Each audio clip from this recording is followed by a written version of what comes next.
मन्मथल राज्य और बहिर्राज्य memorial volleyball tournament Jajpur जिला बिंझारपुर निर्वाचन मंडली बिरीपटा लक्ष्मीनारायण क्रीड़ा प्रांगण में मन्मथल राज्य और बहिर्राज्य मेमोरियल भलिबल टूर्नामेंट अनुष्ठित हो जाइछि।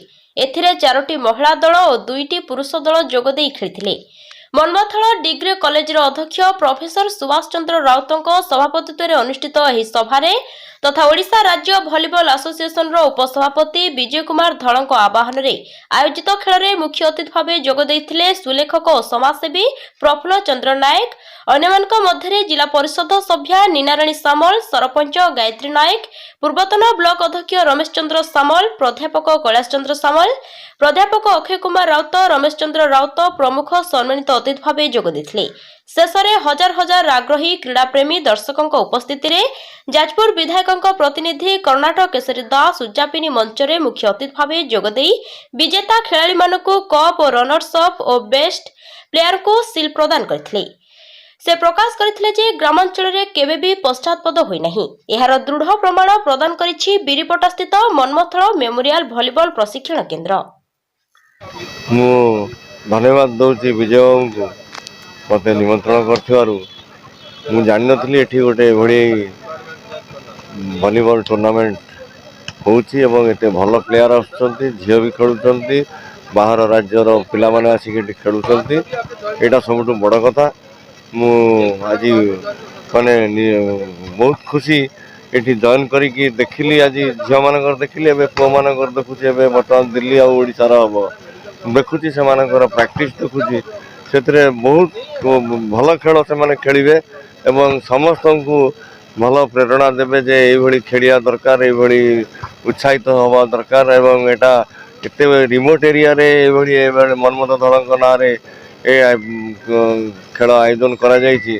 मु तांको धन्यवाद दउछि एवं आउ थरे तांको कृतज्ञता ज्ञापन करूछि जे ए जो एभली अरेंजमेंट एभला करिसंती एठी माने रिमोट एरिया रे से भले बजाई रखंतु। एटा को जेमिति सब बेले कंटिन्यू करिवो, एटा को देखिबे जेमिति सेटा को आशा करछि तांको। विजय धड़ Odisha volleyball association vice president.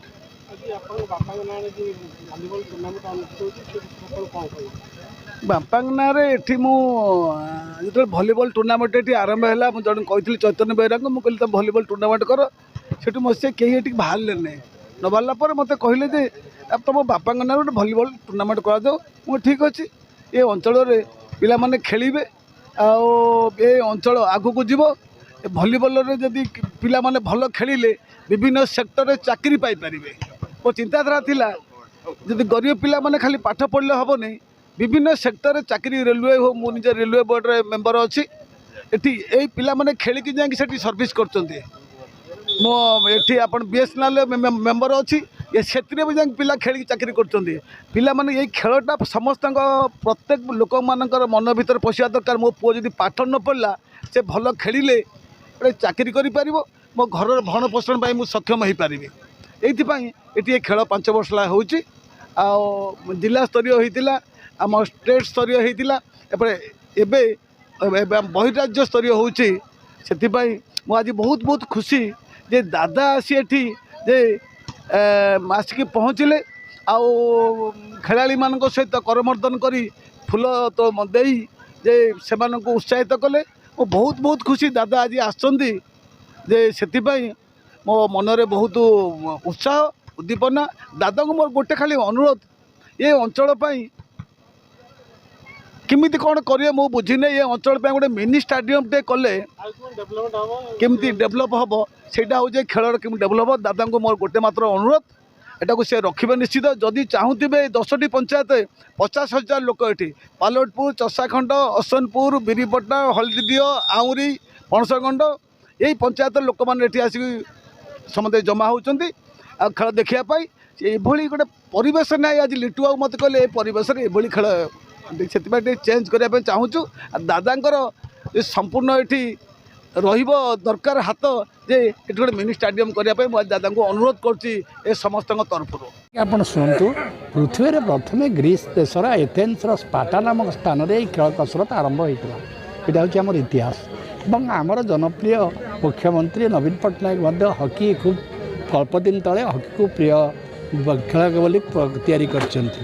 ସେହିପରି ଭାବରେ ଆମର ଅଚ୍ୟୁତି ସାମନ୍ତ ଯିଏକି ଓଡ଼ିଶା ଜଣେ ଶିକ୍ଷାବିତ୍ ଏବଂ କ୍ରୀଡ଼ାବିତ୍ ସବୁ କ୍ଷେତ୍ରରେ ତାଙ୍କର ଅଗ୍ରଗାମୀ ଅଛି ତାଙ୍କର ସହାୟତାରେ ଆଜି ଆମେ ଏ ଅପୁରନ୍ତ ପଲ୍ଲୀ ଅଞ୍ଚଳରେ ବିଜୟ ଧଳ ତାଙ୍କର କନ୍ୟା କାବ୍ୟା ପ୍ରିୟଦର୍ଶିନୀ ଏମାନେ ସେମାନଙ୍କ ଉଦ୍ୟମରେ এই পল্লী অঞ্চলের এটা বহুত কৌতূহল সৃষ্টি করেছে এবং লোকମାନଙ୍କ ভিতরে যুবকମାନଙ୍କ ভিতরে এবং ছাত্রମାନଙ୍କ ভিতরে মধ্যে বিশেষ আগ্রহ সৃষ্টি করেছে যাফଳରେ ଆପଣ ଲକ୍ଷ୍ୟ କରିପାରୁଥିବେ କେତେ ସଂଖ୍ୟାର ଲୋକ ଏଠି ଉପସ୍ଥିତ ଅଛନ୍ତି ୟାର 3 ଗୁଣ ମଧ୍ୟ ରାତିକି ହେବ ତେଣୁ ଏହା ଫଳରେ ଏହା କେବଳ ଜଣେ ସହରାଞ୍ଚଳରେ ସୀମିତ ଥିଲା ଏହା ମଫସଲ ଅଞ୍ଚଳ ହେବାରେ ବହୁ ଲୋକଙ୍କର ସଂଖ୍ୟା ବହୁ ସଂଖ୍ୟାରେ ଯୁବକ ଏବଂ ସାଧାରଣ ଲୋକଙ୍କର ଭାଗ ଅଂଶଗ୍ରହଣ କରିବାରେ ମଧ୍ୟ ସକ୍ରିୟତା ପ୍ରକାଶ ପାଉଛି ତେଣୁ ଏହା ଗୋଟେ ଶରୀରର ବୃଦ୍ଧି ଏବଂ ଶକ୍ତିଶାଳୀ କରିବାର ପ୍ରମୁଖ ଅଙ୍ଗ ଏକଥା ଅତୀତ ଦିନରେ ଥିଲା ଆଜି ବି ଅଛି ତେଣୁ କ୍ରୀଡ଼ା ହେଉଛି ମନୁଷ୍ୟ ଜୀବନରେ ଗୋଟେ ବୃଦ୍ଧି କରିବାର ବିଶେଷ ଅଙ୍ଗ ଏଭଳି ଶିକ୍ଷା ଅନିବାର୍ଯ୍ୟ ସ୍ୱାସ୍ଥ୍ୟ ଅନିବାର୍ଯ୍ୟ ସେ ମଧ୍ୟ କ୍ରୀଡ଼ା ଅନିବାର୍ଯ୍ୟ